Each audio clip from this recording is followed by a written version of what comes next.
People say just send humans to Jupiter like it's a longer version of going to the moon, but the numbers say something very different. They say you're trying to cross a gap so large it stops feeling like travel and starts feeling like exile. But before we continue, please subscribe to the channel to give your support. Let's continue. Start with the raw distance because that alone is brutal.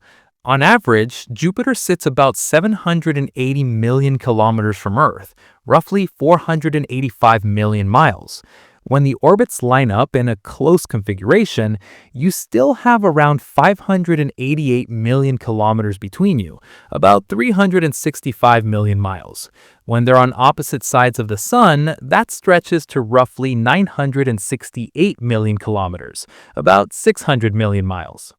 None of that is guesswork. Those are the real numbers, and they stay in that hundreds of millions of kilometers range no matter how nicely you time it. Now take something ordinary, a car driving at 100 kilometers per hour, about 62 miles per hour. No stops, no sleep, no fuel issues, just pure constant motion. At that speed, to cover around 780 million kilometers, you're looking at on the order of 900 years. Not 9 hours, not 9 days, not 9 months, centuries. If a driver left today, nobody you know or their grandkids would be alive to see the arrival. That's how far average Jupiter really is.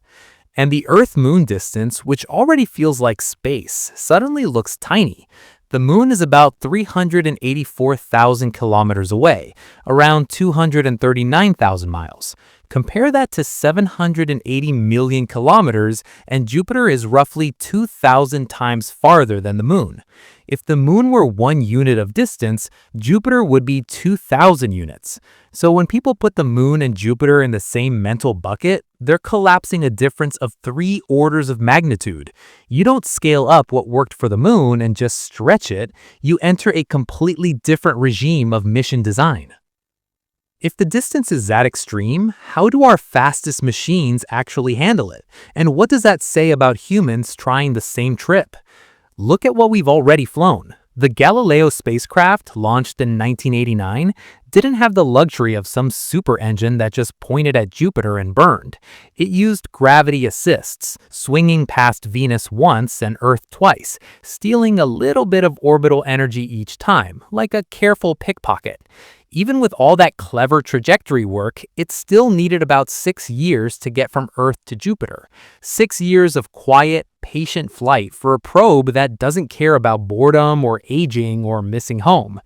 Then Juno, launched in 2011, same story, different profile. It did a deep space maneuver, looped back for an Earth flyby, and used that to get the extra push it needed. Travel time? About 5 years. Again, that's a stripped-down, purpose-built robot. No crew cabin, no food, no water, no radiation-safe bedroom, nothing extra from a human perspective. And it still spent half a decade just making the trip. Now consider New Horizons, the Pluto mission, which is one of the fastest things we've ever thrown out of the solar system. It left Earth at over 58,000 kilometers per hour, about 36,000 miles per hour. That's way beyond any crewed launch velocity we've achieved. Even at that insane speed, it took roughly 13 months just to cross the distance from Earth's orbit to the distance of Jupiter's orbit on a flyby. It didn't brake, it didn't try to capture into orbit, it just screamed through the region and kept going. 1 year at record speed, and it still just passed through the neighborhood. So when you hear those travel times, 5 years, 6 years, 13 months just to cross an orbit for small uncrewed probes, a simple question hits. If the robots already take that long, what happens when you start bolting on everything humans need to stay alive? The next problem is that you're traveling in a straight, still environment. Nothing in this system is parked. Earth is orbiting the Sun at about 30 kilometers per second, roughly 67,000 miles per hour. Jupiter is moving too, at about 13 kilometers per second, around 29,000 miles per hour. Both planets are constantly changing position, day by day, hour by hour. So your path to Jupiter is not a straight line, it's a curved arc, a carefully timed fall through the Sun's gravity field. You don't point the rocket at where Jupiter is today, you launch into an orbit around the Sun that intersects Jupiter's orbit at a future time. That means your departure date and your arrival date are locked into orbital mechanics, not convenience. There are launch windows, roughly every 13 months, when Earth and Jupiter line up in a way that lets you make the trip with a reasonable amount of energy. If you miss that window, or if you insist on leaving at a completely different time, the change in speed, the total energy you must give your spacecraft, ramps up fast. More energy means more propellant. More propellant means bigger launch vehicles, more stages, more cost, more ways for the mission to fail. For a human mission, you might tolerate a higher energy, more complex trajectory, and take a longer route to save fuel. For a human mission, you're caught between two bad choices: burn more fuel to shorten the trip and carry less payload, or save fuel and force the crew to endure even more time in deep space. With current realistic chemical rockets, that trade is ugly. If you design something that has to carry a crew, life support, shielding, and a bit of safety margin, you're looking at a one-way trip to Jupiter taking around 2 to 3 years. That's not a wild sci-fi number. That's what drops out when you plug in the propulsion we actually know how to build and launch. Now extend that to a round trip. You are very quickly in the range of 4 to 6 years total mission duration, and that's without long stays in Jupiter orbit or on any moon. 4 to 6 years where there is no resupply ship showing up every few months, no space station above you, no quick abort path back to Earth. You launch, and for years you are committed. During that time, every part of the system has to hold together. Your body has to cope with microgravity, radiation, and stress far beyond what we've ever tested in humans. Your electronics have to survive endless thermal cycles and the constant particle hits of space. Your propellant has to remain stable and usable for years. Your crew has to function as a team, under pressure, without a true safety net. Our longest individual human missions so far are on the order of a year in low Earth orbit, a few hundred kilometers above a planet that can send help. Jupiter demands several times that duration, hundreds of millions of kilometers away, with zero rescue options. And just when you think at least we'll have constant guidance from mission control, light speed itself cuts that lifeline. The one-way light travel time between Earth and Jupiter depends on their positions, but it typically ranges from about 35 minutes to over 50 minutes. That means when you send a message saying we have a fault in this system, people on Earth don't even hear it for more than half an hour. If they respond immediately, their answer won't get back to you for another half hour or more. On the ISS, if a problem shows up, you can talk to the ground almost like a phone call. The delay is fractions of a second.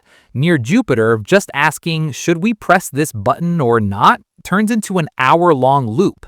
In any real emergency, that delay is effectively the same as having no help. You can send status, you can send logs, you can send video, but you cannot wait for Earth to walk you through a procedure step by step. The crew and the onboard systems have to diagnose, decide, and act, almost completely on their own. So now stack the picture you have. Distances in the hundreds of millions of kilometers, travel times measured in years even for uncrewed probes, launch windows that slam shut if you mistime them, human missions that would run longer than anything we've ever tried, and communication delays that turn real-time help into a slow back and forth. That's just from looking at distance and time, and all of it is happening before you seriously pay the bill for gravity, the fuel it costs to leave Earth, and the even deeper gravity well waiting for you at Jupiter. Before you even think about Jupiter's gravity, Earth's gravity has already eaten most of your fuel, long before you leave the neighborhood. You don't start a Jupiter mission from space, you start it from the bottom of a deep gravity pit, and just climbing out of that pit takes almost everything you've got. Earth holds on hard. To fully escape Earth's gravity, you need about 11.2 kilometers per second of speed. That's roughly 25,000 miles per hour. But to even get into low Earth orbit, just that 400 to 500 kilometer altitude band where the ISS lives, you're already spending close to 9.4 to 9.7 kilometers per second of total delta V. That's the engineering term for total change in speed. Some of that is to fight gravity. Some of it is wasted punching through thick air. But the point is simple. Just getting a single kilogram into orbit is brutally expensive in energy and in money. We're talking tens of thousands of dollars per kilogram to LEO with current launchers, before you add human safety on top. Now add humans. A rocket that can launch cargo can be lean and harsh. A rocket that carries people has to be padded with safety. You need redundant computers, extra plumbing, abort systems, a launch escape tower or capsule thrusters, heavy structure that can handle those emergency loads, and extra shielding to protect the crew from vibration, heat, and some radiation. Every one of those pieces is mass that does not push you closer to Jupiter. It's mass that helps you not die in the first 10 minutes, which is obviously necessary, but it means by the time you're in low Earth orbit, you've already burned most of your propellant just surviving Earth. So if Earth already eats this much, why not just add more fuel and be done with it, right? Just strap on bigger tanks and push harder. That's where the real cruelty comes in. The basic rocket law says the extra speed your rocket can give you depends on two things: how fast your exhaust gases shoot out the back and how much heavier the rocket is when it's full of propellant compared to when it's almost empty. The catch is, when you want a bit more total speed, you don't pay a little extra in fuel, you pay exponentially. Each extra chunk of delta V demands a bigger and bigger jump in propellant mass. So when you say, let's add enough fuel to go not just to orbit, but from orbit all the way to Jupiter, you're not stacking a second small cost on top. You're kicking off a runaway growth in mass. Now layer in what a Jupiter mission actually needs. You're not just sending a bare metal shell with a radio. You want serious radiation shielding because Jupiter's environment can fry electronics and DNA. You want redundancy everywhere because the mission lasts years. You might want landers or modules for its moons. You need huge stores of food, water systems, air systems, waste systems. Every one of those requirements inflates the dry mass, the mass of the ship without fuel. The rocket law punishes that immediately. More dry mass means even more fuel to get the same speed, which means more tank structure, which means still more mass. That feedback loop is why engineers call this equation unforgiving. You can't cheat it with clever wording. The math just crushes you. So how do we cope with that right now? If rockets hate carrying their own dead weight, what trick do we use? We throw most of the rocket away. Look at Saturn V, the moon rocket. At liftoff, it weighed about 2.8 million kilograms, roughly 6.2 million pounds. Out of all that, the mass that actually got sent toward the moon, the command and service module plus the lunar module, was around 45,000 kilograms, about 100,000 pounds. That's a tiny fraction of the starting mass. The rest was empty tanks, engines, and structure that got dropped off in stages and left to burn up or drift. That's how you beat Earth's gravity with chemical rockets. You build a skyscraper, then peel it like an onion and discard almost everything on the way up. Now, scale that idea to Jupiter. You want something much heavier than an Apollo stack because you need more shielding, more life support, more redundancy, and more propellant for deep space operations. One single Saturn V class rocket is nowhere near enough. You're probably looking at multiple heavy lift launches, each sending up a piece of a larger ship, then assembling it in orbit. Tanks launch separately, habitat modules launch separately, propulsion modules launch separately, maybe even fuel depots. Every docking, every joint, every interface becomes a new possible failure point. You don't just have a rocket, you have an orbital construction project that has to be perfect because there's no rescue if a critical valve is misaligned or a weld cracks after 2 years in space. And even if you somehow get this assembled megastructure out of Earth's gravity, you're not done with gravity wells. Jupiter's gravity makes Earth look gentle. At the level of the visible cloud tops, the speed you need to escape Jupiter's pull is around 60 kilometers per second, roughly 134,000 miles per hour. That's more than 5 times Earth's escape velocity. You're not going to reach that with chemical rockets in a practical way, but that number tells you how deep that gravity well is. Just getting into orbit around Jupiter without being flung past requires a massive braking maneuver. If you arrive at Jupiter on a fast trajectory, you're falling inward incredibly quickly. To capture into a stable orbit, you need to shed a huge amount of speed. That means either you burn a lot of propellant at arrival to slow down, or you do complex gravity assists around the Galilean moons, skimming close, pumping energy in and out of the system in a chain of delicate maneuvers. Probes can do that. They can afford years of orbital gymnastics. With humans on board, every long loop, every close pass, every burn is another chance for something to go wrong. And remember, you also have to think about leaving. Dropping into Jupiter's neighborhood is one thing. Clawing your way back out with a crew and a ship that's already aged for years is a much harder problem. So maybe you ask, can't we just refuel out there somewhere? Don't we mine an asteroid, tap some ice, top up the tanks, and make this all easier? In theory, yes. In practice, no, not yet. Right now, there are no gas stations in deep space. The concept you're thinking of is called in situ resource utilization, using local materials like ice or minerals on asteroids and moons to make propellants and supplies. That idea is heavily studied, and we've done some early steps on the Moon and Mars concepts, but nothing like an operational fuel plant exists in the outer solar system. To refuel near Jupiter, you'd first have to send robotic missions to find and characterize resources, then land industrial hardware, then run that hardware, then prove you can reliably store and transfer cryogenic propellants in that environment for years, then trust that entire chain with human lives.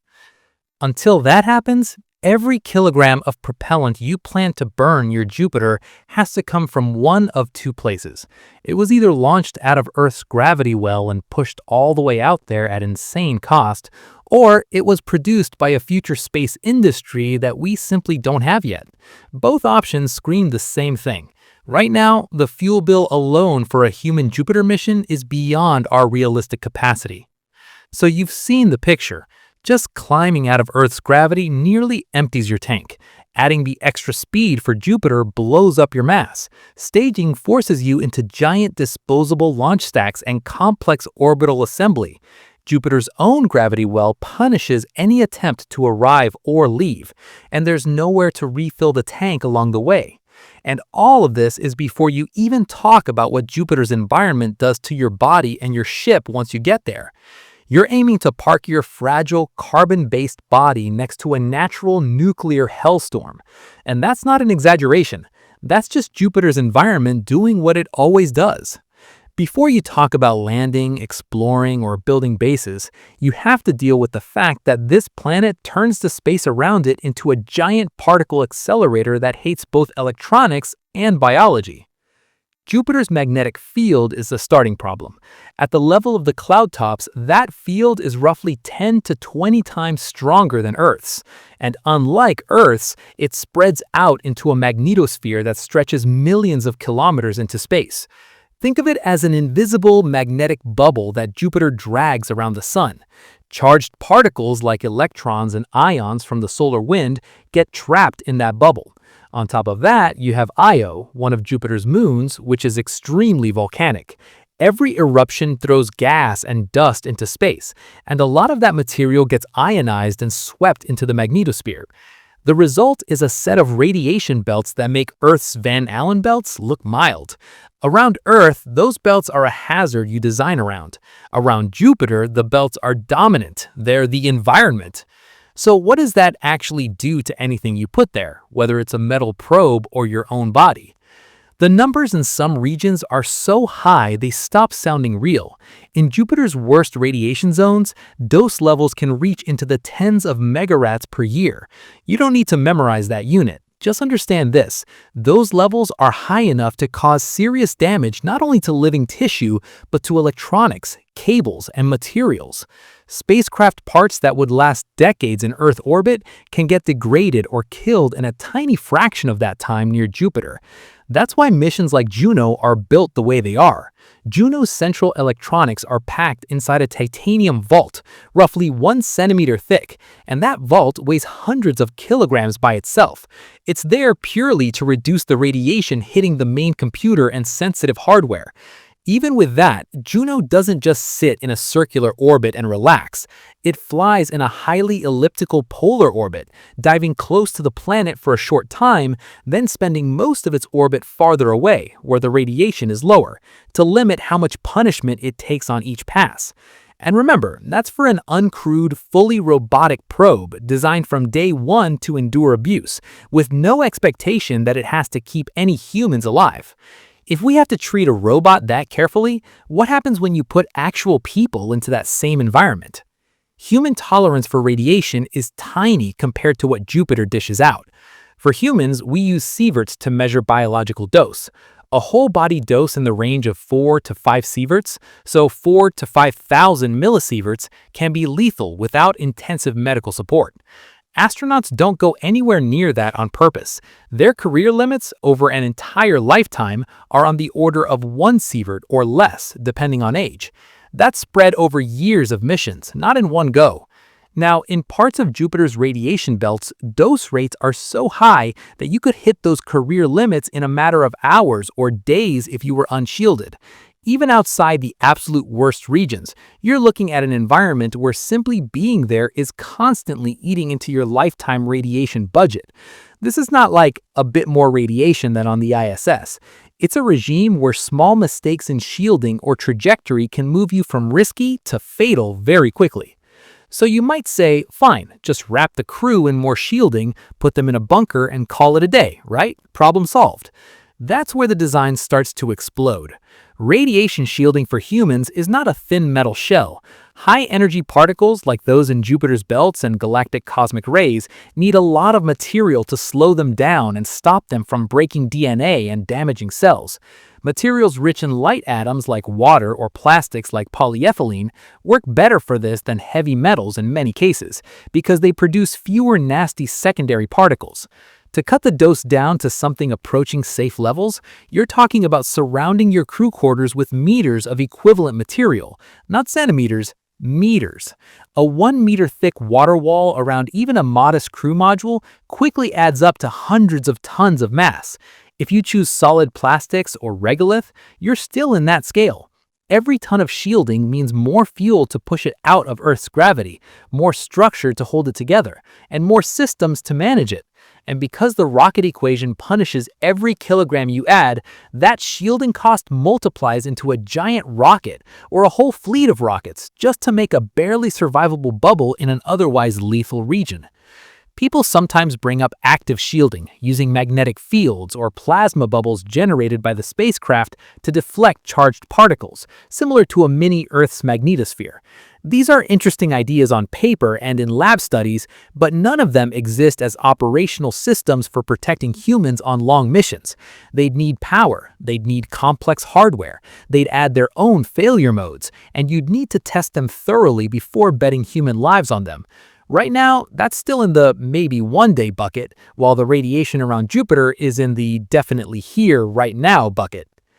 At this point, the next obvious move is, okay, then we don't live right next to the belts, we base ourselves on the moons. They're solid ground, and we treat them like little planets and use them as safe outposts. Sounds reasonable, until you look at what those moons are actually sitting in. Take Io, the volcanic moon feeding Jupiter's magnetosphere. The radiation at Io's orbit is so intense that an unshielded human on its surface would have minutes to live, not hours, minutes. Suit or no suit, without serious shielding around you, your dose would skyrocket to lethal levels almost immediately. So Io is basically off the table for humans on the surface, unless you're talking about heavily shielded habitats buried underground with very limited surface excursions. Europa, the ice-covered moon that everyone loves as a potential ocean world, is better, but still bad. Estimates for radiation on Europa's surface land in the range of hundreds of millisieverts per day. Remember, hundreds of millisieverts is a big chunk of an astronaut's entire career limit. At that rate, you'd blow through a safe lifetime dose in a couple of weeks outside, and even short missions would be medically ugly. The only realistic way to operate there long term is to go under, either under meters of ice or under a thick regolith cover, using the moon itself as shielding. That means you don't just send a crew to Europa, you first need the capability to dig or melt your way into the crust and build a base that's essentially a buried bunker before humans ever arrive. Ganymede is often mentioned as safer because it has its own weak magnetic field, the only moon in the solar system known to have one. That does help a bit, but it doesn't cancel Jupiter's field. It just modifies the environment locally. Radiation is lower there than at Io or Europa, but it's still not gentle in the way Earth is. Callisto, farther out, sits in a somewhat quieter zone and is usually considered one of the more realistic places for a future outpost.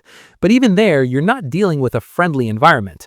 Plus, all of these moons are still inside or skimming the edges of Jupiter's overall magnetosphere, so you never fully escape the broader radiation problem. When people say, we'll just live on a moon and explore the system, what that really decodes to is we'll build underground or ice-buried cities with heavy shielding before a single human shows up, and all of that construction has to be done robotically or with extremely limited human exposure. You're not stepping out on a new frontier with a thin suit and a flag. You're hiding from a radiation field that is strong enough to cook hardware and push humans over dose limits in shockingly short times. So now, tie this back to the bigger picture. You've already spent almost everything just to get out of Earth's gravity well. You've fought the rocket equation to cram in enough fuel and hardware to reach Jupiter. And when you finally arrive, the environment tries to erase your ship and your DNA at the particle level, unless you bring so much shielding that your mission mass becomes absurd. And none of this includes the other slow killers waiting for you on the way, the years of microgravity and deep space radiation before you even see Jupiter up close. If the space around Jupiter is already this hostile to your electronics and your cells, what happens when you mix that with multi-year travel, a fragile human body, and life support systems that can't ever take a day off? Even if the ship holds together, your bones, blood, and brain are quietly falling apart the whole way there. And the scary part is, most of that damage is happening whether you feel it in the moment or not. Start with gravity. Your whole body is built for about 1 g, Earth gravity. In microgravity, that load almost disappears, and your skeleton reacts fast. Without strong countermeasures, astronauts can lose around 1 to 2% of bone mass per month. That's not a typo. Per month. The calcium and other minerals that should be locked into your bones start leaking out into your blood, your bones thin, and your fracture risk climbs. Muscles follow the same pattern. If you're not doing heavy exercise for hours every day, your body learns that it doesn't need strong legs, a strong back, or a strong heart to move blood against gravity, so it starts cutting capacity. On the ISS, crews fight this with strict workout routines and still come home needing rehab.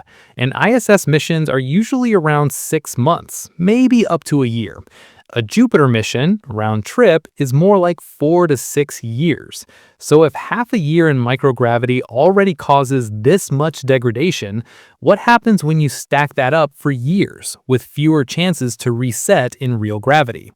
If microgravity is constantly stripping your body down, what's happening at the same time from the radiation side, long before you even get close to Jupiter's extreme belts?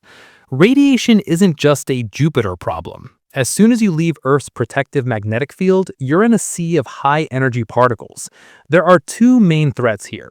First, galactic cosmic rays, GCRs, which are particles accelerated by events like supernovae, moving at a huge fraction of light speed. They punch through most normal shielding and dump energy directly into your tissues and your electronics. Second, solar particle events, SPEs, bursts of protons and other particles from solar flares and coronal mass ejections. Those can spike your radiation exposure in hours. Even in the relatively quiet space between planets, these backgrounds are always there. To seriously block GCRs, you need thick shielding, which, as we already talked about, costs so much mass that it becomes almost impossible with current rockets. Long term, that exposure raises your lifetime risk of cancer, causes cataracts and may damage the central nervous system, affecting cognition and mood. It also increases the odds of heart and circulatory problems and other degenerative conditions. So you have a crew whose bones and muscles are weakening, while a constant radiation drizzle is slowly increasing their long-term disease risk. And that's before you add the mental side of being locked in a can for years. Sleep, mood, and thinking don't get a free pass either. On Earth, your body uses light and dark cycles, temperature cycles, even social cues to keep your internal clock on a roughly 24-hour rhythm. In deep space, that natural pattern is gone. You have whatever artificial light schedule the mission sets, and that's it. If that gets disrupted, or if the crew drifts from it, circadian rhythms start to slip. People sleep at odd times, sleep quality drops, reaction times slow, decision-making gets worse, and error rates climb. Now overlay that on a tiny, closed environment with the same small group of people day after day, year after year. Minor annoyances have nowhere to go. There's no real walk outside, no real privacy, no neutral third place. Over years, that doesn't just mean some arguments, it means a serious chance of conflict that can damage teamwork. In a mission where everyone depends on everyone else for survival, interpersonal breakdowns are not a side detail, they are a direct mission risk. So the question becomes, how do you keep people mentally sharp and coordinated for half a decade when time, monotony, and isolation are all working against you? Even if the crew stays disciplined, the environment inside the ship itself is a chemistry problem that never stops. You're breathing out carbon dioxide, CO2, all the time. Plastics, electronics, paints, adhesives all outgas tiny amounts of volatile organic compounds. Human bodies release trace gases and particles constantly. In a small, closed volume, all of that builds up unless you clean it out nonstop. On the ISS, this is handled by an environmental control and life support system filled with scrubbers, filters, catalysts, pumps, valves, fans, sensors, and software. Those systems pull out CO2, reclaim water, and keep trace contaminants below harmful levels. But they demand constant maintenance, and they rely on replacement parts and resupply from Earth. For a Jupiter mission, that safety net is gone. Your scrubbing and filtering hardware has to work for years with only the spares you launched at the start. Any major failure means CO2 levels rising, toxins accumulating, humidity going out of range. And every extra pump, spare membrane, extra tank, or backup unit you add for safety is more mass, which circles you right back into propulsion and fuel problems. So now you're not just keeping humans alive, you're trying to keep a small artificial atmosphere stable for years with no external support. Now layer a medical question on top of all this. What happens when somebody gets seriously sick or injured halfway to Jupiter? In low Earth orbit, medical emergencies are rare, but in the worst case, you have options. You can prioritize re-entry and have the crew back on Earth in hours. Hospitals, surgeons, intensive care units, imaging machines, all of that infrastructure is sitting downstream. Around Jupiter, you're not hours away, you're years away. The best you can realistically carry is a compact medical kit, some diagnostic equipment, maybe a small ultrasound device, and a doctor or two if you have the crew capacity. Full surgical suites, CT scanners, MRI machines, blood banks, and full ICU setups simply don't fit into the mass and volume budget. If someone develops appendicitis, a blood clot, a serious heart rhythm problem, a fast-growing cancer, or a major trauma from an accident, your options are brutally limited. You can stabilize as best as you can with what you have, but you can't rush them back to Earth and you can't call in a whole medical team. That hard limit on medical care means random health events, which on Earth are manageable, can become mission-ending or fatal events in deep space. So now add it up. Microgravity steadily tearing down muscles and bones, background radiation and random particle events damaging cells and raising long-term disease risks, sleep cycles and mental health drifting in a sealed box with the same faces for years, life support chemistry that has to work almost perfectly with no resupply, and a medical capability closer to a well-stocked ambulance than a hospital. That's the condition in which you're asking a crew to survive a 4 to 6 year journey and then operate in one of the harshest space environments we know. If just keeping human bodies and minds working in deep space for that long already pushes our limits, what happens when you realize you also have to pack a tiny, self-repairing, almost closed mini Earth on board just to feed them, water them, and give them air the whole way? You're basically trying to pack a self-contained, self-repairing mini Earth into a metal can and throw it across the solar system. And that sounds cool until you actually count what 4 human bodies need just to stay alive for years. Start with the simple stuff: food, water, and air. One person uses roughly 0.84 kilograms of oxygen per day, about 2 to 3 kilograms of food per day, and drinks several liters of water, easily 2 to 4 liters, sometimes more. For a crew of 4 over 5 years, if you don't recycle anything and you don't grow anything, you're looking at tens of thousands of kilograms of consumables.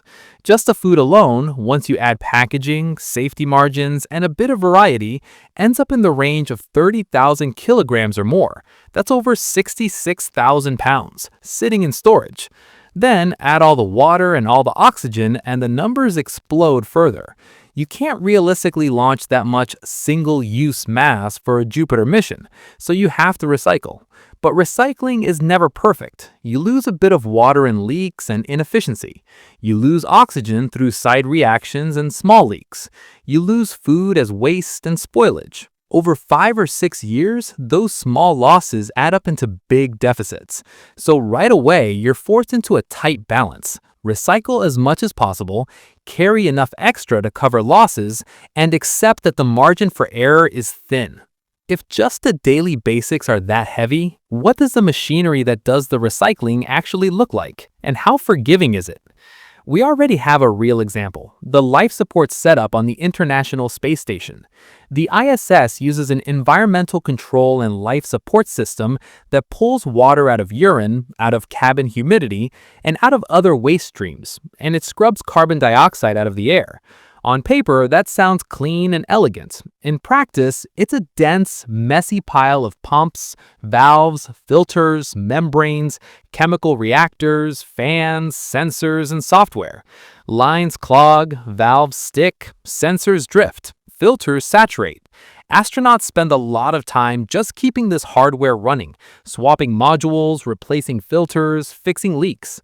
And they can do that because cargo ships bring spare parts and new hardware from Earth on a regular schedule. Now stretch that system to 5 or more years with no resupply at all, only the spares you packed at launch. Every pump that fails, every membrane that tears, every sensor that dies has to be repairable with what you have on board. If a key component fails in a way you didn't predict, you can't order a replacement. So the system has to be ultra reliable, ultra maintainable, and still light enough to launch. That combination is brutally hard to achieve. So you might think, fine, let's cut down the load by growing some of the food on board, use plants to recycle air and water too. That sounds efficient, but we're not there yet in any practical way. Yes, we've grown plants in space. Experiments on the ISS have grown lettuces, small crops, some grains, and other species in small controlled setups. But growing a snack is not the same as feeding a crew of 4 for 5 or 6 years. For that, you need a full-scale, reliable, high-yielding farming system.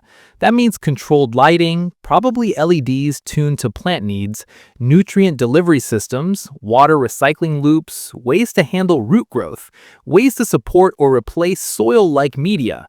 And you have to handle pollination, plant diseases, and pests all in microgravity or low gravity. You can't afford a crop failure because you don't have a second planet to fall back on. On Earth, a failed harvest is a hit to your wallet and maybe your national economy. On a Jupiter mission, a failed crop or a series of low yields is a direct threat to survival. You'd need backups of backups, preserved food plus live crops, plus maybe algae or other high-efficiency systems. And all of that adds even more complexity, more mass, more points where something can go wrong. While the plants and machines are working, the air around you also has to be kept in a tight range, constantly, for years. That sounds simple. Keep the pressure near 1 atmosphere, keep oxygen around 21%, keep carbon dioxide below about 0.5%, keep humidity somewhere comfortable. But to do that, every second, you need hardware that can sense, adjust, and handle sudden changes. If a valve sticks open, you might start losing air into a tank you didn't mean to vent. If a small leak forms in the hull, your total air inventory starts dropping. If a scrubber line clogs, CO2 levels can climb quietly until people start getting headaches or worse. You can't just open a window or step outside for fresh air. Every molecule of nitrogen, oxygen, and trace gases you lose was launched at huge cost from Earth. That means you keep backup systems, backup fans, backup valves, backup sensors. But every backup is more hardware to launch, more cables to route, more places where failure can hide. You're constantly walking a line between having enough redundancy to survive and adding so much complexity that you create new failure modes. And then there's the part that everyone likes to ignore: waste. On a multi-year mission, waste never really disappears. It just changes form. Human waste, urine and feces, food scraps, packaging, worn clothing, broken parts, microbial sludge from water systems. All of that has to be dealt with. You can store it, you can process it, you can try to recycle it into useful products, but you can't just throw it away. On the ISS, a lot of trash gets packed into cargo vehicles that then deorbit and burn up in Earth's atmosphere. That's the real garbage disposal, the planet's air. On the way to Jupiter, there are no cargo ships that can take your trash home. If you vent some waste overboard, you have to be sure it won't damage the ship or cause contamination issues. If you keep it all on board, you need storage volume, containment to prevent leaks and smells, and enough treatment capacity to control microbes and gases coming off that mass. As the biological load grows, thermal control gets harder too, because every process produces heat that has to be dumped into space through radiators. So now look at the total picture. You're not just bringing some tanks and a few filters, you're building a tiny, closed biological and chemical factory that has to provide air, water, food, and stable conditions for 4 or more people for half a decade, with no outside resupply and no full-scale backup. Every kilogram of food, every liter of water, every spare part, every extra pump means more mass, which means bigger rockets, more fuel, and more cost. And if any major part of that mini Earth fails in deep space, there's nowhere to go. If keeping that artificial world alive already pushes the limits this hard, what happens when you start turning down the sun? When the light that powers your systems drops to a tiny fraction of what you get near Earth, and you have to keep all of this running in the dark?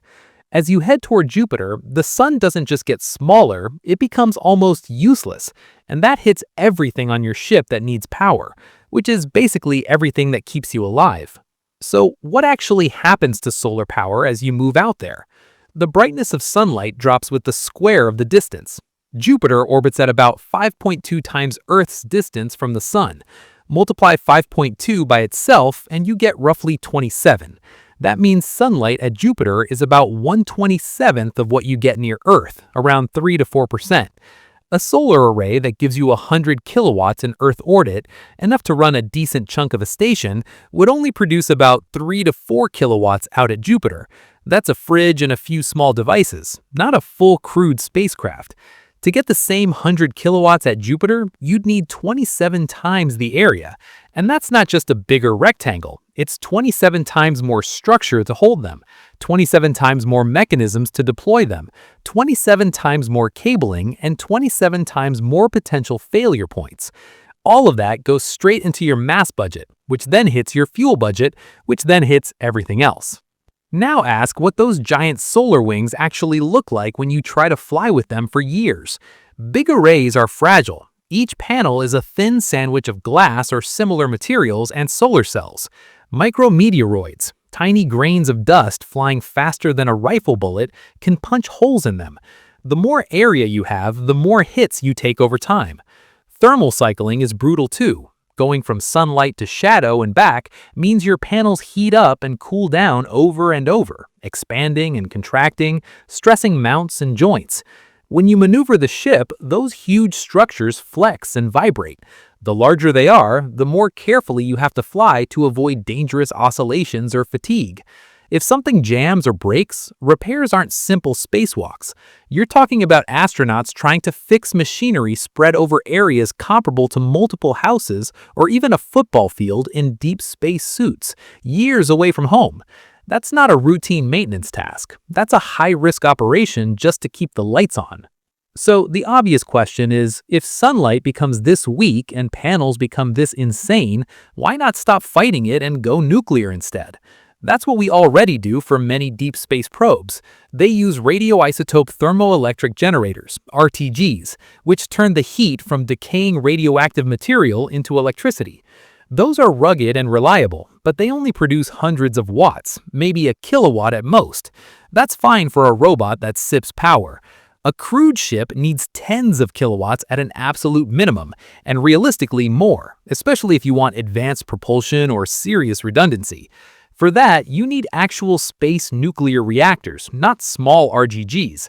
We've studied reactor designs in the kilowatt to megawatt range, on paper and in some ground tests, but we haven't flown them as the main power source for humans. You'd need to handle heat rejection, shielding for the crew, safe startup and shutdown, and long-term reliability in space. On top of that, launching reactors loaded with nuclear fuel triggers safety reviews, legal battles, and pushback.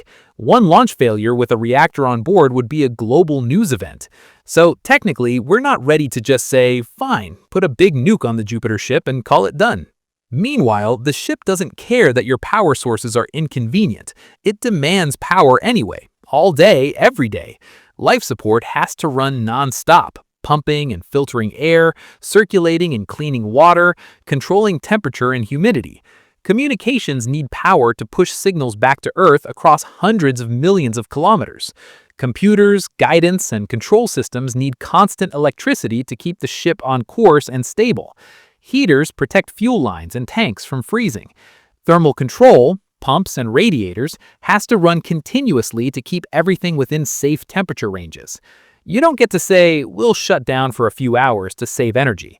A short blackout near Earth is scary, but sometimes survivable. A serious, prolonged power loss near Jupiter, where the environment is already hostile and help is years away, is basically a death sentence. So engineers will be tempted to oversize power systems just in case. Big margins, big batteries, big everything. But every extra watt of capacity usually means extra mass, extra structure, and extra complexity. And here's a nasty twist. Even when you're surrounded by cold, empty space, you still have to worry about dumping heat, not just staying warm. Every electrical system, every computer, every life support pump, every motor, and especially any nuclear reactor or high-power engine produces waste heat. On Earth, you can use air or water to carry that heat away.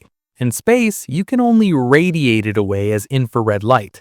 That means radiators, big flat surfaces that glow heat into the dark. The more heat you need to get rid of, the bigger your radiators have to be.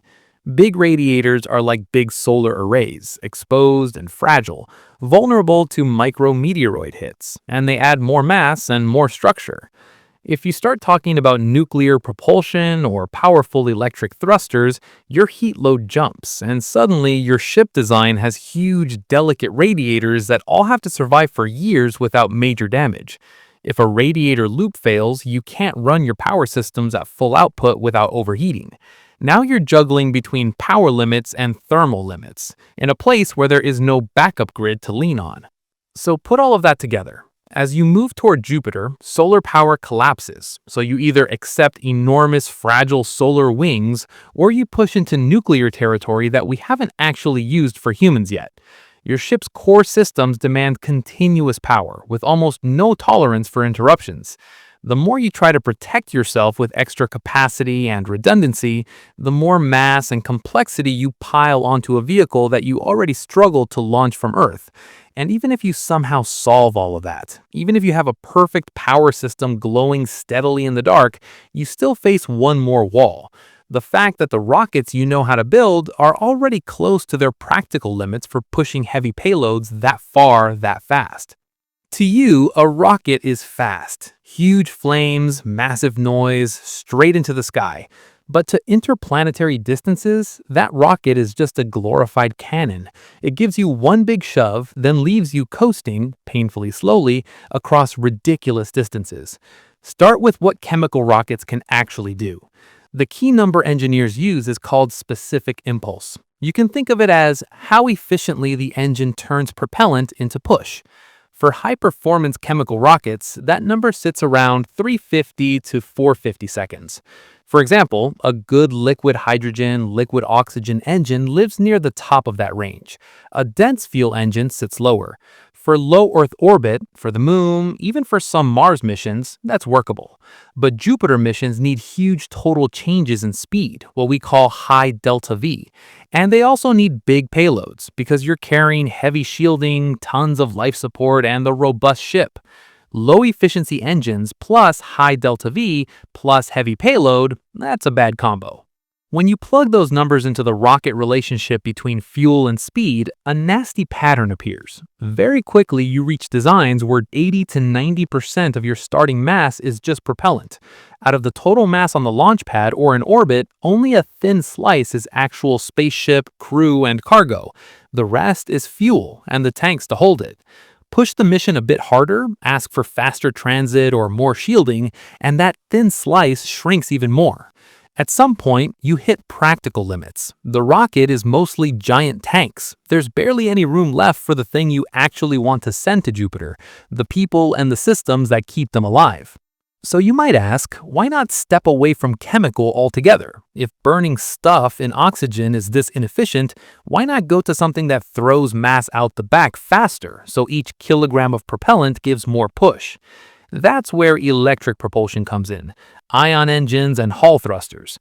These devices shoot ions out at very high speeds, and their effective specific impulse can reach 2,000 to 3,000 seconds, sometimes more. That's several times better than chemical rockets. Space probes love them. With a small trickle of power and a modest amount of propellant, you can slowly, steadily accelerate a relatively light spacecraft over months and years, spiraling outward from the sun. The problem is, the thrust is tiny. For a probe, that's fine. No one on board cares how long it takes. For a crewed ship that's dragging a huge mass of shielding, life support, and structure, tiny thrust translates into painfully long travel times.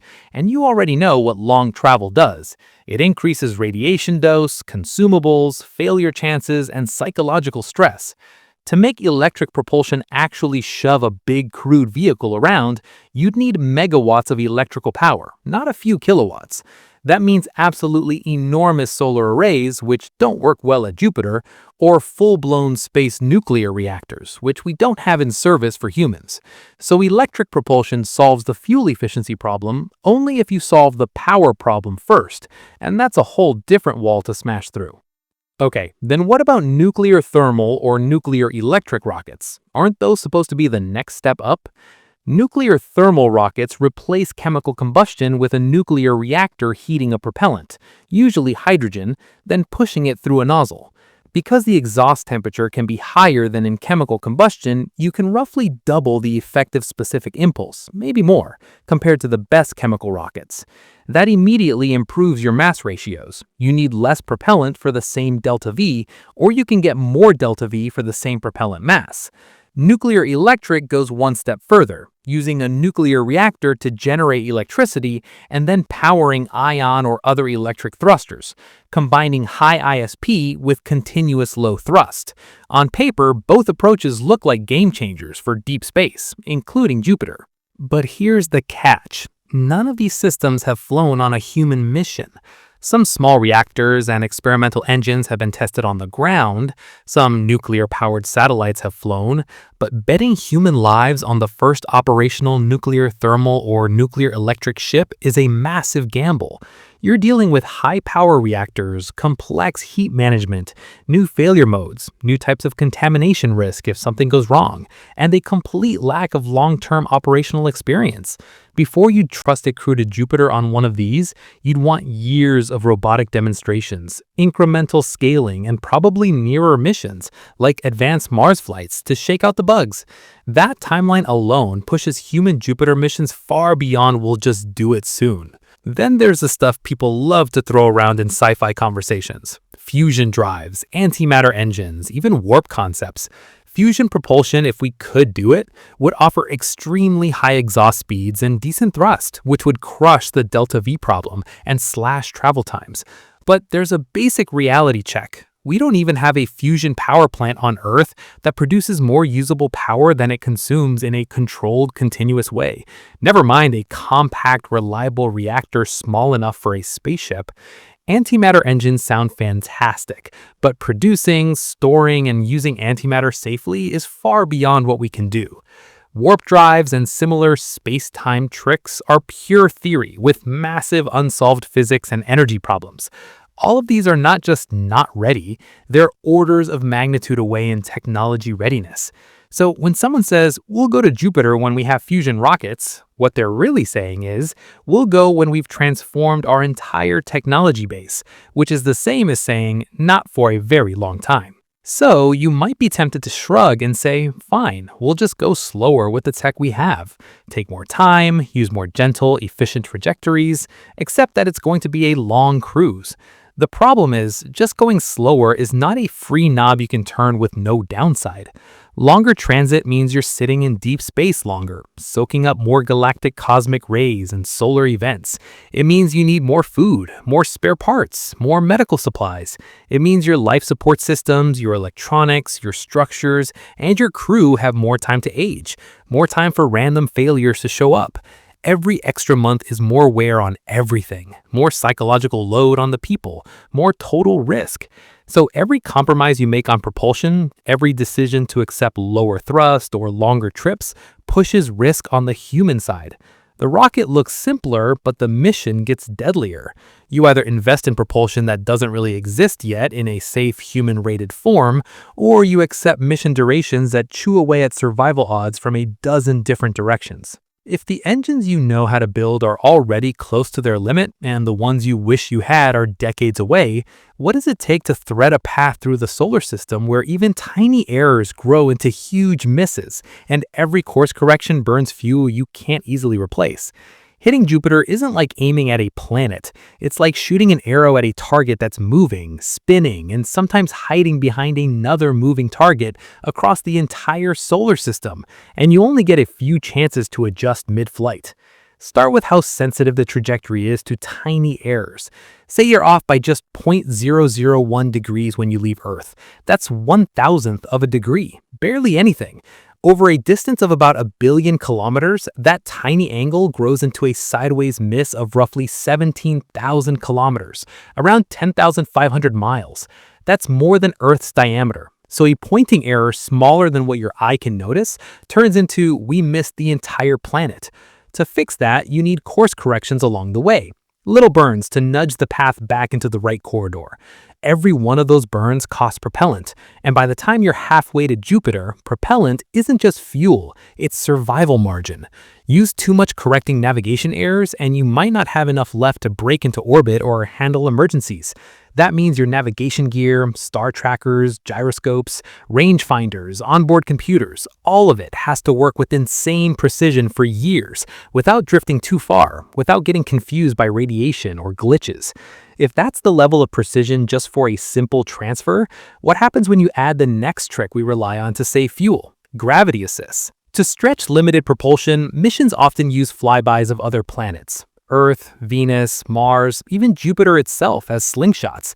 You dive into a planet's gravity well, skim past at high speed, and let gravity bend and boost your trajectory, trading direction and speed almost for free in terms of fuel. But those slingshots are not casual passes. They have tight windows in both time and space. The spacecraft has to cross a tiny patch of space at exactly the right moment. Being off by tens of kilometers at closest approach, which sounds small when you're talking about planets, can throw your outbound path way off target. For a robot probe, you can accept more risk. Worst case, you lose the mission. For a crewed Jupiter ship, we were a bit off can mean you miss your next encounter. You can't brake as planned, or you end up with a path that needs huge extra burns to fix, which you may not have the fuel for. With humans on board, the tolerance for close enough shrinks. Suddenly, the slingshot that saved you fuel becomes another knife edge to balance on, years from help. Now add in another constraint. You're trying to do this kind of precise flying while talking to a mission control that's half an hour to almost an hour of light time away. At Jupiter distances, your one-way communication delay is typically 30 to 50 minutes. That means if your systems flag a problem, the message doesn't even reach Earth for half an hour, and then any response takes another half hour to get back. You cannot wait an hour for someone on the ground to say, "Yes, fire thruster B for 3 seconds." So a lot of decisions have to move on board. The crew and the onboard AI or automation have to detect anomalies, evaluate options, and act, often before Earth has even seen the raw data. That forces you into high autonomy. But autonomous control systems are complex software, and in modern spacecraft, software is already one of the main failure modes. The more branches, modes, and the emergency behaviors you code in, the harder it is to test all combinations. Over a multi-year mission, the number of possible situations the software could encounter is huge. You cannot fully simulate every path it might take under real radiation, real sensor noise, real wear and tear. So you're flying with code that has to be smart enough to act without constant human oversight from Earth, but simple enough to trust. And that balance is extremely hard to get right. While you're focusing on navigation and autonomy, the physical environment around the ship isn't empty either. Space between planets isn't a clean vacuum. It's filled with dust grains and small rocks. A particle even a millimeter across hitting your hull at tens of kilometers per second carries kinetic energy in the same ballpark as a bullet. At interplanetary cruise speeds, collisions like that aren't scratches, they're serious damage. To mitigate that, we use layered shielding called Whipple shields, where a thin outer layer breaks up the incoming particle so the fragments spread out before they hit the main wall. It works, but it adds mass, and you only have so much mass to play with. You can try to aim your trajectory through lower risk regions, but you can't track every grain of dust. Many dangerous particles are too small and too dark to see until they're right on top of you. And at those speeds, right on top of you means it's already over. You're betting the mission that your shielding design and your risk models are good enough for years in an environment where a single unlucky impact in the wrong place can cripple a critical system. And while all of this is going on, your own hardware is quietly wearing down. Thrusters erode inside as they fire. Valves cycle open and close thousands of times. Seals age. Lubricants break down. Sensors slowly drift out of calibration. And electronics accumulate damage from radiation hits. On a short mission in low Earth orbit, you can replace faulty units or accept some degraded performance. On a deep space Jupiter mission, there's no warehouse of spare engines. Probes often just live with degradation or die when something vital finally fails. With humans on board, that's not acceptable. So you end up layering redundancy, multiple thrusters for each axis, redundant valves, multiple star trackers, backup gyros, cross-checking sensors, and self-calibration routines that let the ship realign its instruments using stars and other references. All of that redundancy and self-checking code adds more mass, more wiring, more complexity, and more possible failure interactions. You're trying to build a navigation and control system that can survive thousands of days without a single unrecoverable error, while the physical components and the software are both slowly drifting away from their original tested state. So when you hear, "we'll just fly to Jupiter," buried under that simple sentence is a navigation problem where micro-radian errors become planet-sized misses, where slingshot maneuvers demand sharp timing years in advance, where you can't get quick advice from Earth when things go sideways, where invisible dust grains hit like tiny bullets, and where your own guidance and control hardware is quietly degrading the entire time. And all of that is just to keep the ship on the right path. You still haven't dealt with the bigger question. Can you build the rest of the spacecraft so reliable that it doesn't slowly fall apart over a mission longer than most machines are ever asked to survive?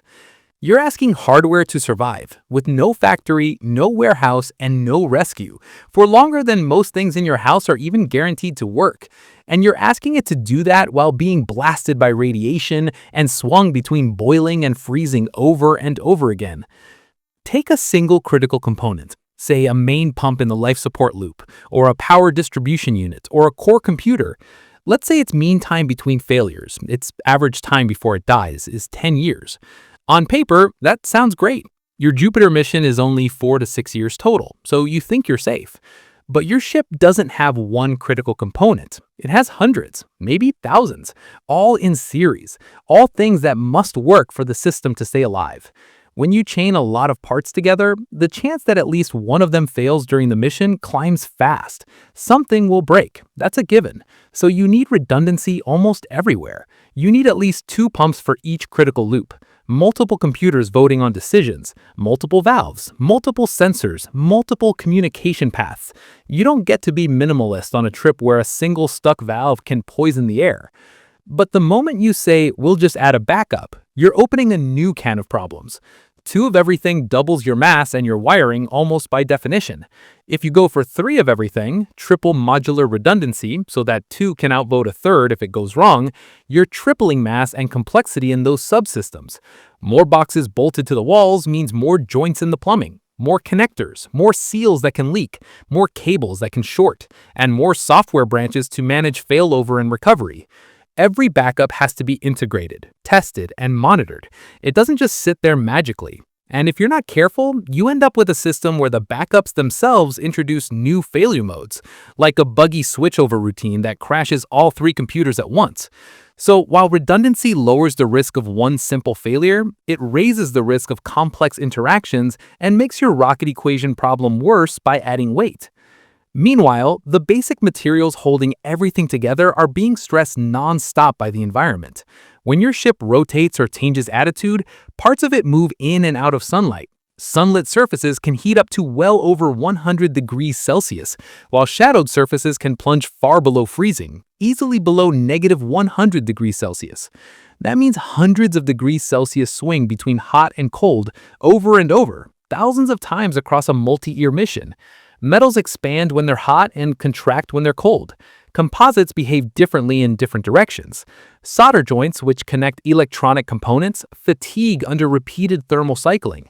Bolts loosen, microcracks form in structural members, seal materials dry out or stiffen. You might not notice anything on day 10 or day 100, but by year 4, those small cracks and tiny gaps can grow into real problems: leaks, electrical opens, mechanical failures. Probes can sometimes ride out that slow decay and die quietly. With a crew on board, that slow decay is a ticking clock hanging over everything. On top of hardware fatigue, your software story is just as uncomfortable. On Earth, software is constantly patched. Security issues, logic bugs, performance problems all get fixed with updates. In space, every software update is a high-risk maneuver. If an update goes wrong on your phone, you reboot. If an update goes wrong on your main flight computer when you're halfway to Jupiter, you can lose control of the entire ship. So teams will be very conservative. They'll want to freeze the software state before launch, test it heavily, and then touch it as little as possible. But over years, new bugs are discovered. Edge cases show up that no one saw in simulations. Interactions between different subsystems produce new states. You can't fully predict how a complex software stack will behave after being hit by radiation bits, sensor glitches, and unexpected combinations of events for thousands of days. You're basically locking in a large, complicated software ecosystem and hoping it never hits a corner case that was missed in testing. That's not how we normally operate critical software on Earth anymore, but in deep space, your ability to correct mistakes is sharply limited. Then there's the testing gap you can't close. You simply cannot recreate 5 years of deep space conditions with the exact radiation spectrum, microgravity, thermal cycles, and mission operations inside a facility on Earth. You can test parts of it, you can thermal cycle components, you can irradiate electronics, you can shake the structure on a vibration table, you can run software in the loop simulations. But you can't truly run the whole full-scale Jupiter mission in a realistic environment before you commit. We rely on engineering judgment, models, extrapolation from shorter missions, and a history of unmanned flights. That approach is fine when the payload is a robot that costs money and time. It's much harder to swallow when the payload is a small group of people with no way home if your models were off by just a few percent.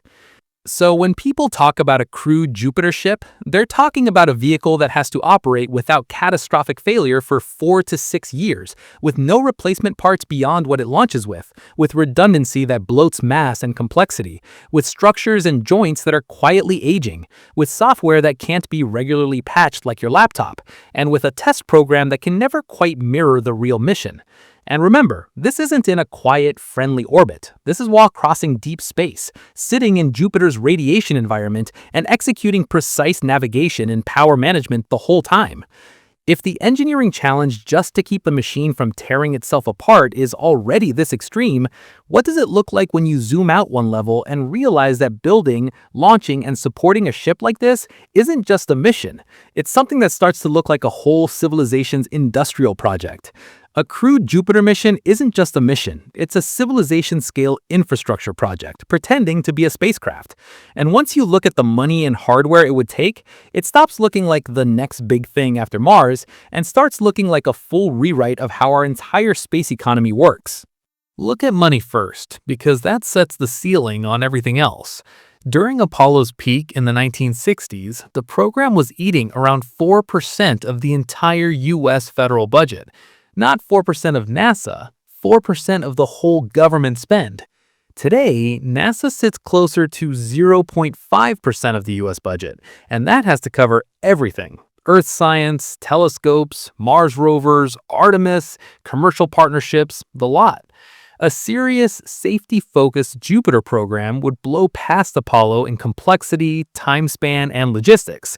You're not funding a decade-long sprint with a handful of Saturn V launches. You're talking about building heavy-lift rockets, orbital shipyards, long-duration life support, deep space power, and radiation-proof habitats, and then sustaining those for multiple missions. That's multi-trillion-dollar money spread over multiple decades. It doesn't fit as a single flagship mission line in a budget. It sits in the same category as national healthcare, major military programs, or continent-scale infrastructure. Now, zoom into the launch side and see how that money turns into hardware. A Jupiter ship with all the shielding, life support, consumables, propellant, and mission modules you need is not going up on one rocket. Even the most powerful heavy-lift vehicles we're developing now would need to fly many times. You'd likely need dozens of heavy-lift launches just to put all the pieces in low Earth orbit, then more launches to send fuel, more launches for spares, maybe more for test articles. Each one of those launches has to work. If a non-critical module is lost, you slip the schedule and pay again. If a critical module or a key propellant load is lost, you may be forced to redesign or cancel the mission. And once all that hardware is in orbit, you need to assemble it into a large, human-rated vehicle. Right now, our on-orbit construction experience is limited to things like the ISS, built over years with many shuttle and cargo flights, in low Earth orbit with constant crew presence and frequent resupply. Building something bigger, more complex, and then sending it out of Earth orbit is a level up we haven't actually done. Behind all of that sits the supply chain. And today, that supply chain ends at low Earth orbit. Every screw on the ISS, every cable tie, every air filter was manufactured on Earth, shipped by truck or plane, packed into a rocket, and launched. For a realistic Jupiter architecture, you'd want to break that pattern. You'd prefer to pull propellant from lunar ice, metals from asteroids, structural materials from off-world sources, so you don't have to lift everything out of Earth's gravity well. That means mines on the moon, processing plants on asteroids, fuel depots in cislunar space or at Lagrange points, and tugs moving resources between them. Right now, none of that exists as an operational, scaled-up industry. We have concept studies, a few technology demonstrations, and commercial startups testing small pieces. A Jupiter program presupposes a mature industrial space base, and building that base is itself a gigantic project that would already cost fortunes before you even start designing the Jupiter ship. Then a layer on top of that. A Jupiter mission plan would need 20 to 30 years of consistent funding and focus, minimum. In that time, economic cycles boom and crash, priorities swing, alliances shift. Even keeping a program like the ISS funded and staffed has been delicate. Locking multiple nations into a multi-decade, ultra-expensive, high-risk human Jupiter project is fragile by design. One financial crisis, one major accident, or one big shift in public opinion could cut the legs out from under it. Long before you're worried about engineering failure modes, you're fighting failure modes, we can't afford this. Voters don't care about Jupiter, we'd rather spend on climate, Mars, or defense. And if a big partner pulls out halfway, the remaining partners suddenly inherit a bigger bill and more risk. And even if the will is there, you still have to justify the opportunity cost. Every unit of currency you pour into Jupiter is a unit you don't put into Mars bases, lunar infrastructure, asteroid mining, Earth climate satellites, next-generation telescopes, and basic science. A Jupiter program has to compete against missions and industries that have nearer-term payoffs, both scientifically and commercially. Mars offers potential long-term settlement, resource extraction, direct human presence on a solid surface, and a shorter communications delay. The Moon offers training, resources, and economic activity close to Earth. Asteroids offer metals and volatiles that can feed an entire in-space economy. Jupiter, for humans, offers prestige, some unique science, and very harsh conditions. Robots can already orbit Jupiter and land on its moons for a fraction of the cost and without risking lives. So, from a rational planning point of view, Jupiter sits low on the priority list until you've milked the closer targets hard. Right now, there is no strong economic driver that says we must put humans in the Jovian system. There's no market forcing it. No urgent resource we can only get there. No strategic reason that beats building out cislunar space and Mars first. So when you add up the budgets, the factories, the launch pads, the in-space infrastructure, and the economic trade-offs, a crewed Jupiter mission stops being a bold next step and starts looking like something you only do after you already have a mature, multi-planet economy. And we're nowhere near that. So, even if you solve the money, even if you somehow build the industrial machine to throw a human ship all the way to Jupiter, you hit another hard truth. When you finally arrive, this giant world you've spent decades reaching doesn't even give you what your brain expects from a planet in the first place, a solid place to stand on. You're trying to land on something that doesn't have a surface in a human sense, and that breaks the whole picture your brain has of going to a planet and standing on solid ground. Jupiter is not a big version of Earth or Mars. It's mostly hydrogen and helium, the same stuff the sun is made from, with maybe a dense core buried way down in the middle. There isn't a sharp line where you go from air to ground. As you go down, the gas gets denser, the pressure climbs, the temperature climbs, and the material slowly turns into weird states of matter we've never touched directly. At some depth, the hydrogen stops acting like a normal gas and becomes metallic hydrogen, a phase where it conducts electricity like a metal. Deeper than that, pressures and temperatures go off the charts, far beyond any material, any hull, or any human structure can tolerate. So when people say land on Jupiter, what they're really talking about is diving into a fluid planet with no solid surface and trying to not be crushed or cooked on the way. At the very top of the atmosphere, you get a familiar number. Around 1 bar of pressure, about the same as sea level on Earth. You're sitting in the visible cloud tops, the bands and swirls you see in photos. That's the friendliest layer you're ever going to get. Go down from there and pressure ramps fast. You hit tens of bars, then hundreds of bars. Temperatures follow, rising to hundreds, then thousands of kelvins. Metal softens, most structural materials weaken, chemical reactions go wild. There is no solid platform waiting for you. Any human habitat has to live way up high, staying close to those low-pressure regions, and it has to stay afloat, literally. You're talking about buoyant platforms, giant balloons or airships filled with something lighter than the surrounding hydrogen-helium mix, tethered or free-floating. That kind of engineering is highly speculative right now. We don't have a working design for a permanent crewed city floating in our own atmosphere, never mind in a stormy hydrogen ocean under alien gravity. And that atmosphere is not calm. Jupiter is covered in bands and spots because its weather system is extreme. Wind speeds in some belts and zones can reach hundreds of kilometers per hour, hundreds of miles per hour. You have jet streams stacked on top of each other, shear layers where adjacent flows move at very different speeds, and turbulence on scales from tiny eddies to storms bigger than our planet. The Great Red Spot is a storm that has lasted for centuries and is still larger than our entire planet.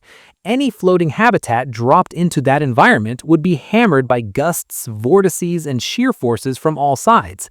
It would flex, twist, and vibrate. Keeping it structurally intact for years, keeping it at a controlled altitude, and keeping it oriented in a useful way for docking, power, and communications would be extremely hard. We are nowhere near being able to design and test a long-term, stable, human-crewed platform in those conditions. We're still fighting to keep small robotic probes alive for minutes in much gentler atmospheres, like Jupiter's shallow layers or Saturn's shallow layers. So naturally, people move the target and say, fine, we don't go into Jupiter itself, we aim for the moons. We land on Europa or Ganymede or Callisto instead. That sounds more reasonable, but it doesn't make the problem go away. It just swaps no surface for a different set of brutal conditions. Europa gives you ice, probably a global ocean under that ice, low gravity, and a harsh radiation field from Jupiter's magnetosphere. Ganymede gives you ice and rock, its own tiny magnetic field, still embedded in a tough radiation environment. Callisto is farther out and calmer in terms of radiation, but it's still a frozen, low-gravity world with unknown subsurface structure. Every moon needs its own landing systems, its own excavation techniques, its own habitat designs. Low gravity is hard on human health in the long term. You're still dealing with radiation in most places, and the geology is poorly understood.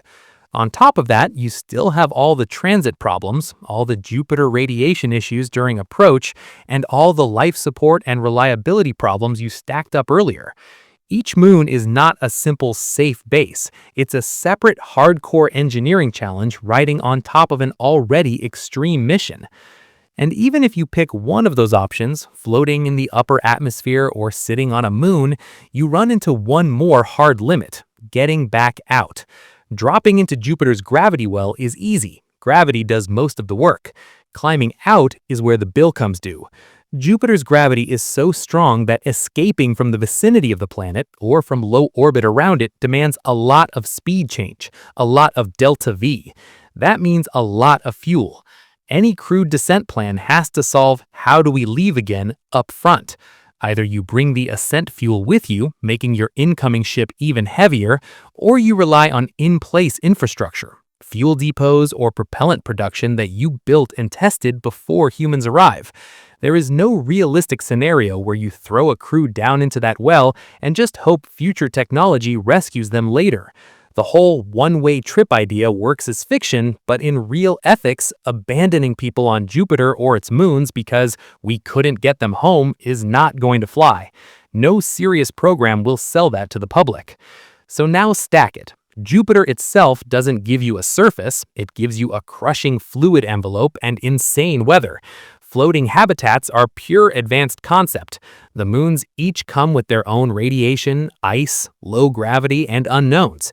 And any path that goes down also has to find a way back up, against one of the deepest gravity wells in the solar system. Even if you brute forced your way through all of that, there's still another barrier waiting, one that doesn't care about rockets or metals at all. The question of whether we should send humans into that system and risk contaminating it, or bringing something back from it. Even if you could brute force the trip, build the rocket, solve the power, beat the radiation, you might still not be allowed to actually go. because at some point the question stops being can we and starts being should we, and that hits harder around Jupiter than almost anywhere else. Start with what might be hiding there. Europa, Ganymede, and Callisto are not just random icy rocks, they're serious candidates for subsurface oceans.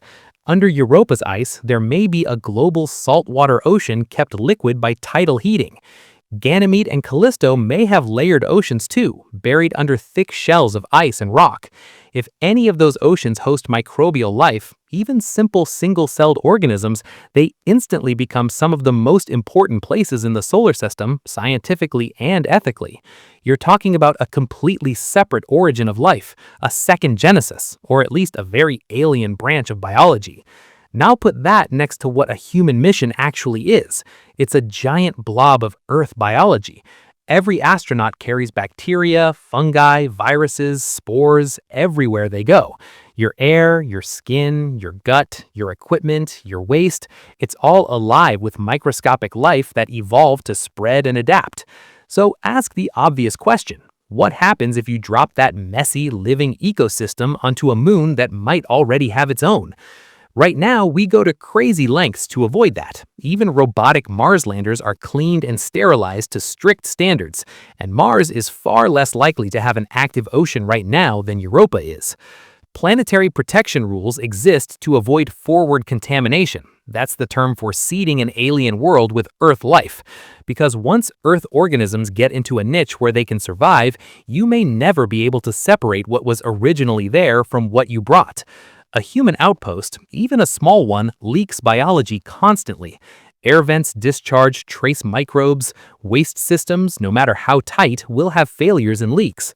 Glove boxes get contaminated. Something spills. Snow, ice, dust, all pick up your microbes and carry them into cracks and crevices.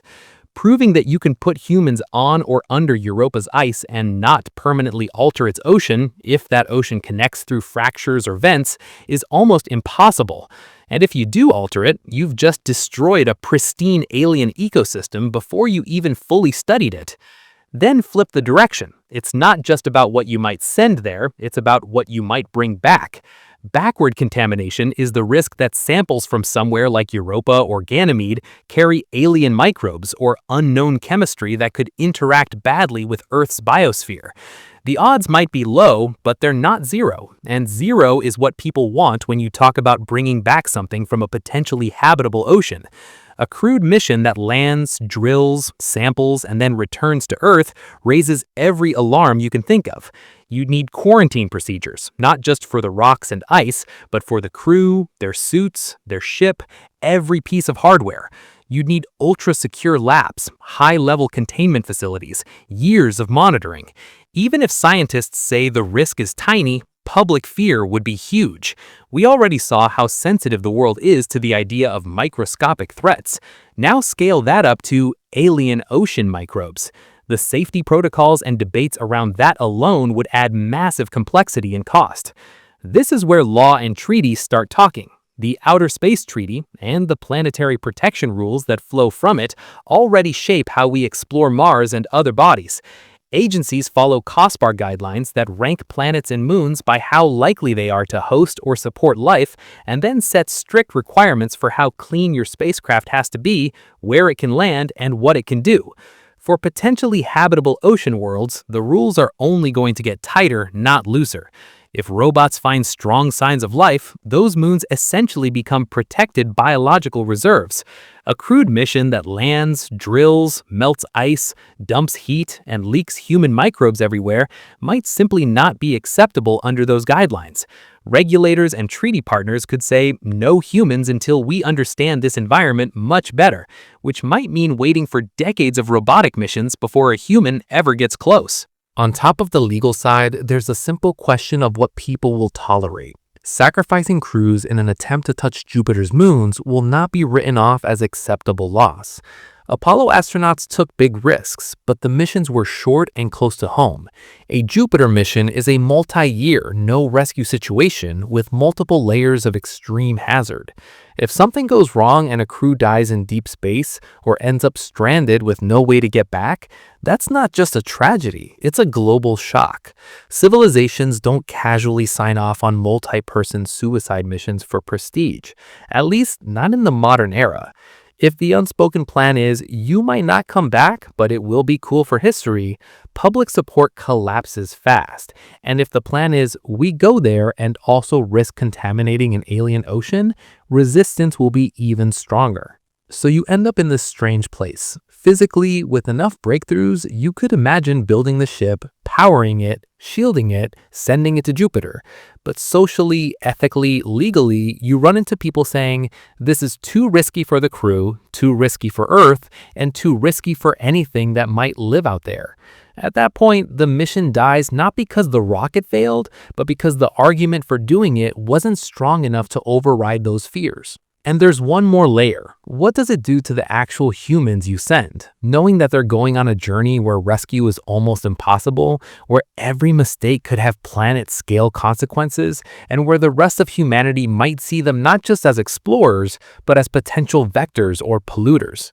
You're not just throwing hardware at Jupiter, you're throwing human minds at isolation on a scale we've never really tested, and you're hoping they don't quietly crack halfway through with no way to get them home.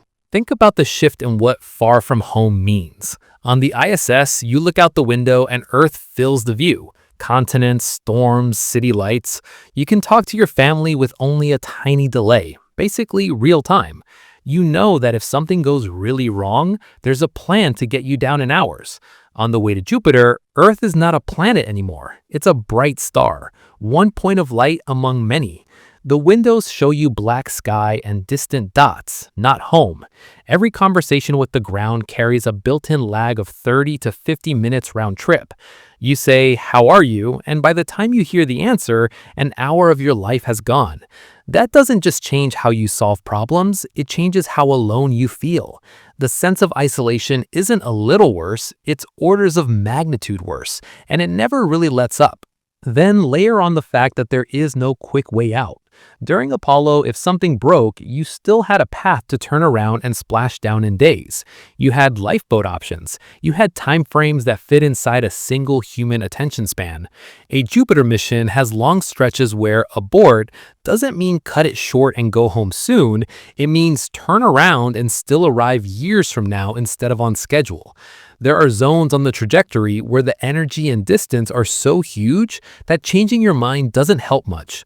The crew knows this. They know that if a serious problem appears in year 2, nobody's swooping in and no trajectory tweak is giving them a quick ride home. They are effectively unreachable, except by radio, and that radio is slow. Living with that knowledge is not a small psychological detail. It's a constant background weight, a quiet reminder that every decision, every mistake has no second layer of backup behind the spaceship walls. Now cram that reality into the social structure on board. We already see interpersonal stress in places like Antarctic stations and submarines.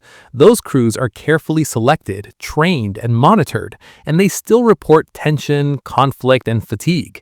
Space multiplies all of that. The volume is smaller, the danger is higher, and your dependence on the other people is total. If someone you don't like shares your office on Earth, you go home at 5. On a Jupiter ship, there is no home to return to. The crew is your entire world. Over a week, minor annoyances are just annoyances. Over a year, they can turn into resentment. Over 5 years, any unresolved personality clash can grow into full-blown conflict that threatens teamwork, decision-making, and safety.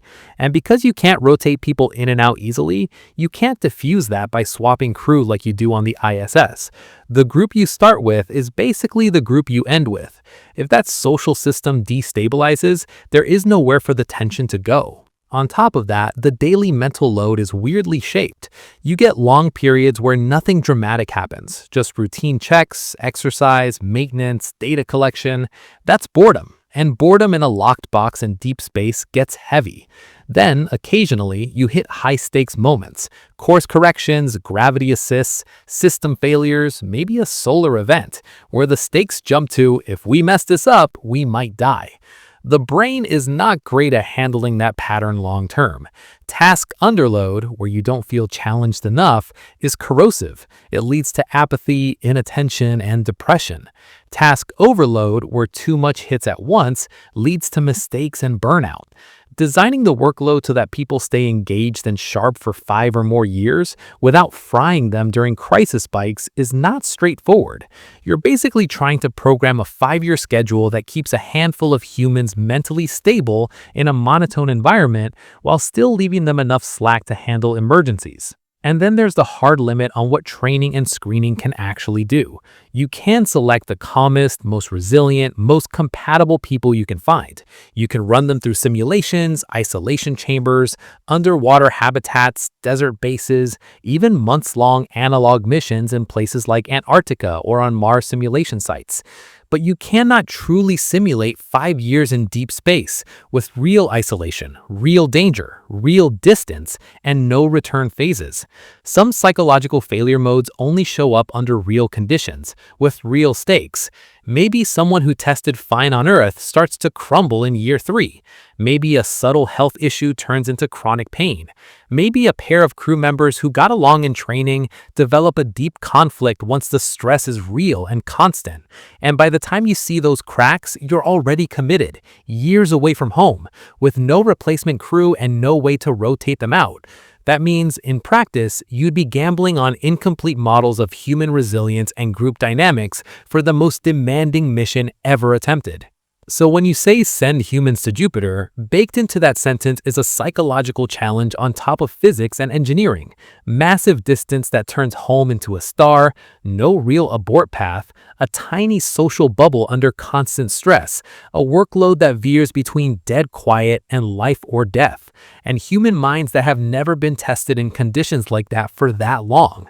And even if you somehow solve all of that, even if you find the rare people who could survive it, you still have to ask a blunt question. If Mars is already pushing us to the absolute edge of what's possible, what does that tell you about how far out of reach Jupiter really is? If Mars is already barely within reach, Jupiter is a whole extra level of impossible. And the comparison makes that brutally clear once you stop lumping them together as planets we could visit someday. Start with raw distance in time, because that alone changes the entire game. Mars sits roughly between 55 and 400 million kilometers away from Earth, depending on where both planets are on their orbits. With current chemical propulsion and smart trajectories, realistic transit times are around 6 to 9 months one way. That's long and dangerous, but it's still inside a human attention span. Jupiter, on the other hand, sits out at roughly 588 to 968 million kilometers, so even at its closest, it's out past Mars at its farthest. With similar propulsion tech, you're looking at something like 2 to 3 years one way, sometimes more, not counting time in the Jovian system. That means every deep space problem we talked about, radiation, consumables, system reliability, psychological strain, doesn't just show up, it stretches out.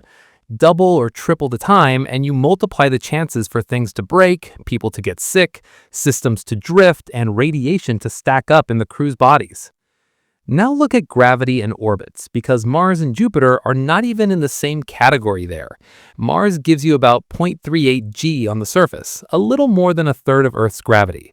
It has a thin atmosphere, not great for breathing, but useful for aerobraking and partially for landing. Its escape velocity, the speed you need to leave, is about 5 kilometers per second, much lower than Earth's 11.2 kilometers per second.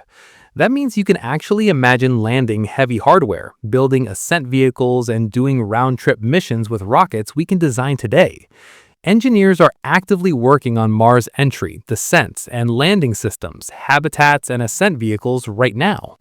Jupiter, by contrast, has no solid surface to land on, just weirder and weirder fluid layers and crushing conditions as you go down.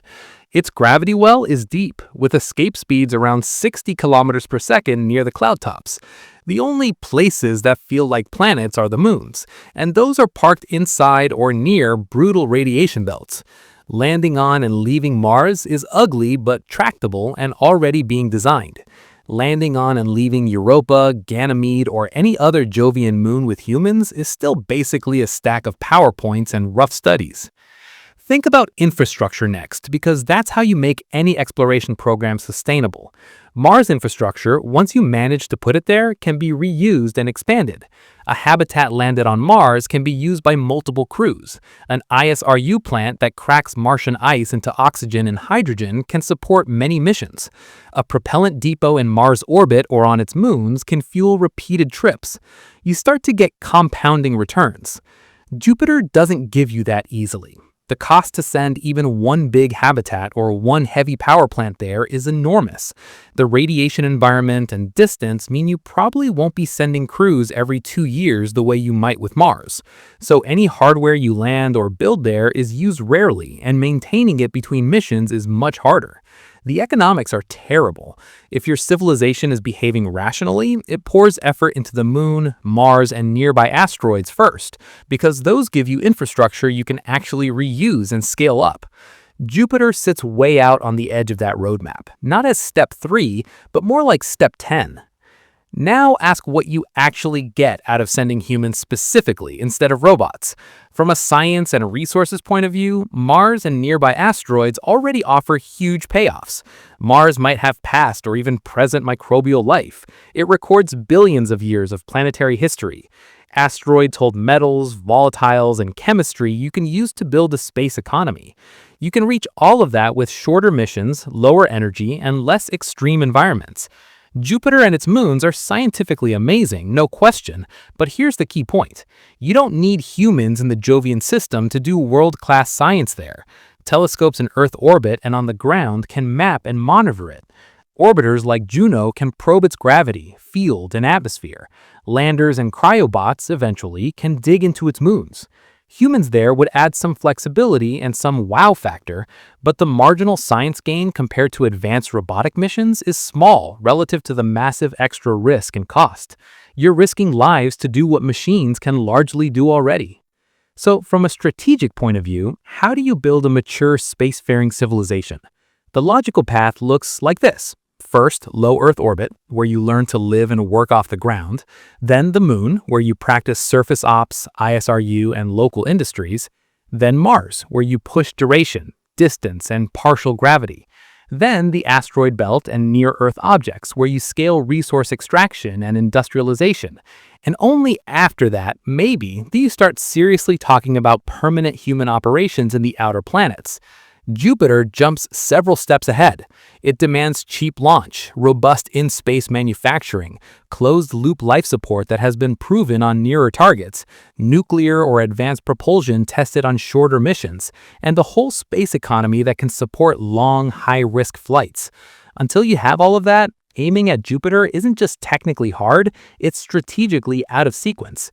You're trying to do a boss fight before you've even finished the tutorial levels. So when you look at Mars and think this is already barely doable, that's not a sign we're ready for Jupiter next. It's a warning. It's telling you that every single weakness in our current space capabilities explodes when you stretch the mission from months to years and move it from a borderline environment to an extreme one. And that leads to the last uncomfortable question in this whole chain. Is Jupiter actually impossible, or is it that, in theory, physics allows it, but the combined weight of distance, technology, biology, money, and ethics makes it effectively impossible for humans now, and probably for a long time? Physics doesn't forbid you from reaching Jupiter. That's the uncomfortable part. There's no magic wall out there that says humans must stop here. But when you stack all the real-world constraints together, it becomes effectively impossible for people right now, and very likely for a long time. Start with the clean, cold truth. Physics actually allows it. Jupiter isn't moving anywhere near light speed. There's no relativity barrier, no need for warp anything. The same orbital mechanics that take probes to Mars and Saturn work just fine on paper when you plug in numbers for the outer solar system. Material science doesn't shrug and quit either. We know how to build tanks, structures, and engines that can handle the basic loads. And we've already proven the trajectories. We've flown Galileo, Juno, Voyager, New Horizons, and more through Jupiter's region. The path is not mysterious. We know how to launch, coast, do gravity assists, break into orbit if we need to, and collect data. So if you isolate the question to, is there a line in the laws of nature that says this can never happen? The answer is no. The equations allow it, in principle. But the real barrier isn't any one equation. It's the combined constraint set all hitting at once. Distance, which drives time, time, which multiplies radiation dose and consumables, radiation, which demands heavy shielding and clever trajectories, life support, which has to run almost perfectly for years without resupply, power, which collapses as you go out and forces you into nuclear territory, propulsion, which hits limits with chemical rockets and demands tech we haven't flown with humans, economics, which define how much you can actually build and launch, ethics and planetary protection, which constrain what you're allowed to risk and contaminate. Any one of those areas by itself is already hard. When you combine them, they pile on each other. Fix radiation with more shielding and you add tons of mass. More mass means more propellant. More propellant means bigger rockets, more launches, more cost, more complexity. Improve propulsion by going nuclear and you step into power management and safety. There's no knob you can turn that improves everything at once.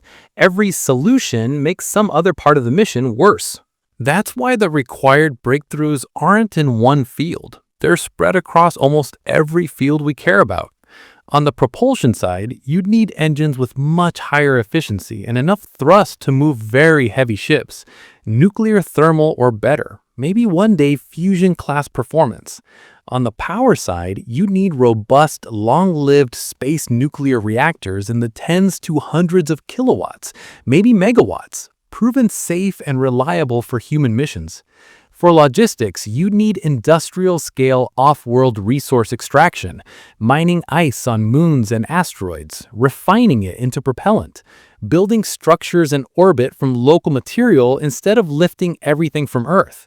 For life support, you'd need truly closed-loop ecosystems, recycling air, water, and most of the food stream for years, with minimal resupply, something far beyond what the ISS does now. For radiation, you'd need much better protection, either massively improved passive shielding using in situ materials or some form of active shielding that actually works and is tested in space. Each of those is already a huge project on its own, the kind of thing that takes decades of research, testing, and iteration. Doing all of them in parallel and then knitting them together into one mission architecture is not just progress. It's a pivot in how our entire civilization uses space. And that brings you to timelines that blow past a single human career. Even optimistic roadmaps for fusion power, large-scale space industry, and fully closed life support talk in many decades, not a few years. Engineering culture would have to shift from build one big thing, fly it, disassemble the team, to run a continuous generational space infrastructure program. Legal frameworks would have to handle space nuclear reactors, property and responsibility and off-world mining, planetary protection with real teeth, and multinational ownership of hardware way beyond Earth orbit. Government structures would have to commit to funding and supporting space infrastructure across multiple election cycles and leadership changes. None of that happens quickly. So for any one person alive today, the practical answer to could you personally go to Jupiter is basically no.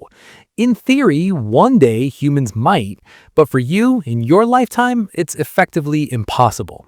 And that leads straight into the shattering conclusion that clashes with how most of us grew up thinking about space. A lot of sci-fi presented Jupiter as the next stop. You go to the moon, then Mars, then Jupiter, almost like checkpoints on a game map.